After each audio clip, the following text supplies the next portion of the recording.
I'd like to use a photograph I took about a week ago, June 8th, 2022, to share some ideas I feel could be helpful for you in creating your own imagery.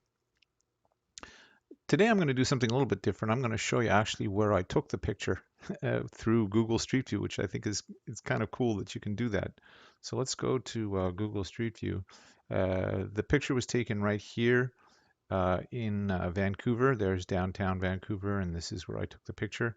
Um, it's outside of, let me shrink the map. It's outside of a gelato place, and while I was waiting for my family to return, I walked around a little bit outside, and that's where I found this. There was something intriguing to me. Let me go back to the photograph. You can see by comparing the Google Street View and this version that I shot a week ago that things have changed a little bit in terms of the wires up there. But the impulse for this photograph was basically the arrangement of this telephone pole here and this formed shape, this square that's created by the wires. There was something about that kind of caught my eye. And again, I don't worry about, oh, that's too far away. If this is going to be my shot, I'm going to have to zoom in or not be able to get it at all. I don't worry about things like that. And I highly recommend that, you think about this concept of the anchor pivot technique, where all you need is just a whisper or a hint of an idea or a thought or a feeling or a shape or a line, and not worry that you're too far away or you're too close, it's not the right angle, that type of thing.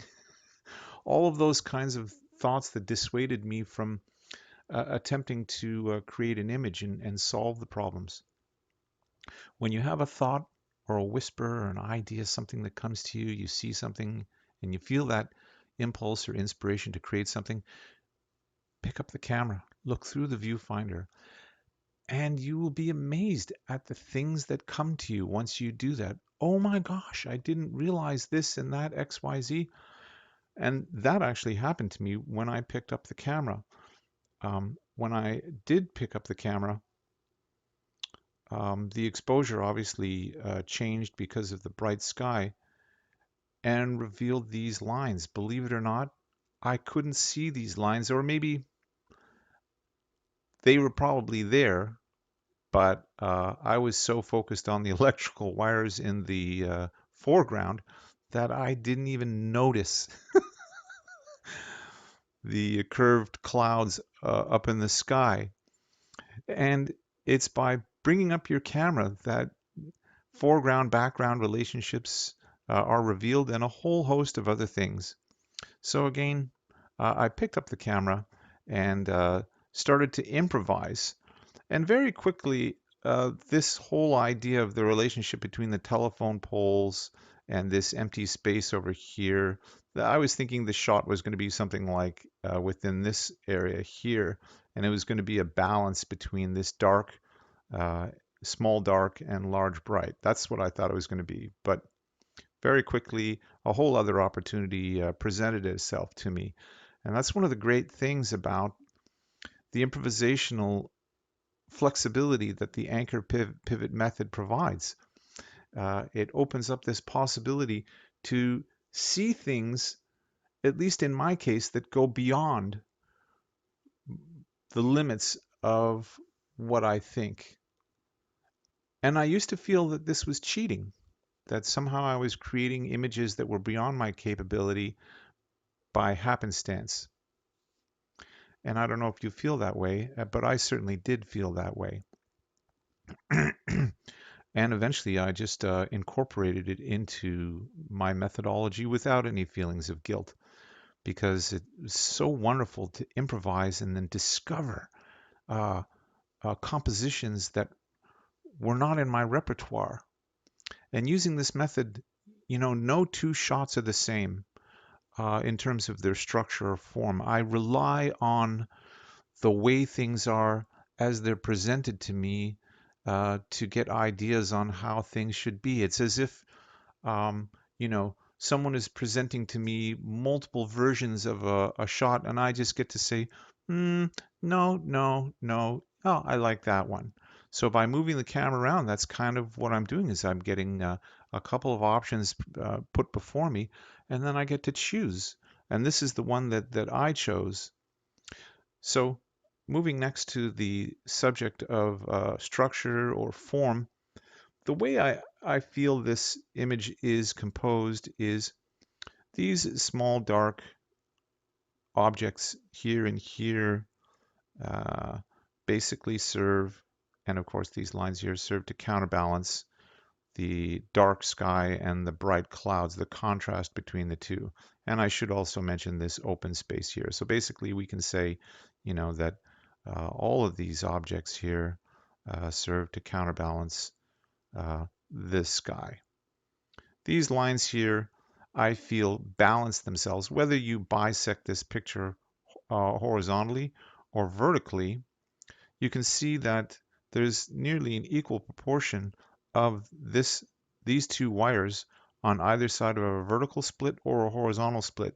So this line balances itself. So basically, it's between this small area here and then this larger area here. That's kind of how I see it. One additional thing that I'll say in closing is that through this exercise of composing images, I realized that composing occurs in the part of the brain, at least for me, that's nonverbal. Well, what does that mean? It means that when I'm composing, I'm not actually thinking in words, oh, I need a little more of this, a little less of that, got to do this and that and fix that problem. It's all nonverbal. It's more like when I'm composing an image, it's like brush strokes. I'm thinking psh, psh, psh, psh, psh, psh. I'm not using words. And the reason I know that is because when I come back to an image like this and try to explain it for you, I realize that I never really had words for it. That it feels a little bit fraudulent because I'm having to come up with words to sort of explain it, but uh, I never had words for it in the first place, so it's a little bit weird to have to come up with them later. Anyways, I hope that is of value to you and helps to reinforce the concept of asymmetrical balance as a way to compose imagery. And also the anchor pivot technique, finding an impulse object, something that stirs your emotion, and filling the frame with only a small percentage, that impulse object only occupying a small percentage of the frame, enabling you to rotate the camera around the impulse or um, around the impulse object in order to find the word I was looking for was pivot, to pivot the camera around that impulse object in order to discover compositions that in my case, I would never have thought of. And I'll just say one other thing, and there's so many things I want to. I'm so desperate to give you value that I'm trying to cram everything into one video. But the one other thing I want to say is that um, although in the initial stages of using this methodology, I felt like a fraud because I wasn't really composing my original idea. I was composing something that I stumbled upon through pivoting around the impulse object. Uh, what I have found happen, and what I hope happens for you, is that my brain started to acclimatize and get accustomed to these compositions. And now, before even bringing up the camera, I can start to see compositions. They become evident without the need of a framing device, which is the camera viewfinder. It's only within the confines. I shouldn't say only, but it's within the confines of a camera viewfinder that it makes it much easier by eliminating most of the world and all of the input of sensory data and confining it to just a square that I'm able to manage it mentally and say, okay, here's the relationship between two things, and let's work out the problems to make that a good image. But what I'm trying to say is that having done this multiple times now, my brain is starting to acclimatize and start to recognize and point out these patterns to me. And oh, what a thrill it is to have this other part of my brain working for me. And I hope that you get this. If you practice enough, uh, it, it it will come. It took me. So my first image that I took using this method was on October 26th of 2016, and walking through a forest in Bellevue, Washington in March of 2017, I had this experience where I was walking through the forest with the intent of taking pictures, and I glanced over to my left and didn't really see anything that I thought was of interest. But when I straightened up my gaze to my direction of travel, an image flashed in my head of what I had just seen, kind of presenting to me a photographic opportunity. And I stopped in my tracks and I thought, oh my God, you're right. You being, I don't know, my subconscious brain or whatever, but it was like a separate entity from me.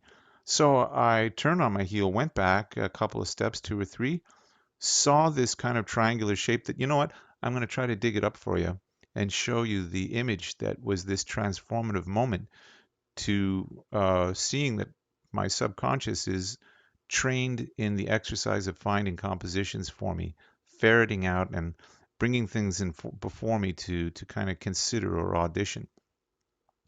And I hope that this happens for you. So basically, 5 months after I had my initial moment of creating an image using asymmetrical balance and the anchor pivot technique, uh, my brain started getting it. Going, okay, I know what you're looking for. You're looking for these kind of shapy things, right? Okay, well, I'm going to start looking out for stuff like that. And it's funny. Now I'm at the point where I'm mostly having to reject what my subconscious is offering to me as opportunities because we don't always have the opportunity to take photographs. I might be trying to get somewhere, I might be late, or I might be driving in the car and I can't just jam on the brakes and, go back and you put it in reverse and you can't do that kind of stuff. But my brain is constantly going, hey, what about this? Hey, man, hey, what about that? Hey, look over there. What about that? Oh, this. And most of the time, I'm just having to say, no, no, no, no, no, no, which is a tremendous luxury, to have your brain working for you like that. And I think that if you practice as I have, I hope that you can get that type of experience and results as well. If you like this video, feel free to like or subscribe and add any comments or questions, and I'll be happy to answer them for you. Thank you.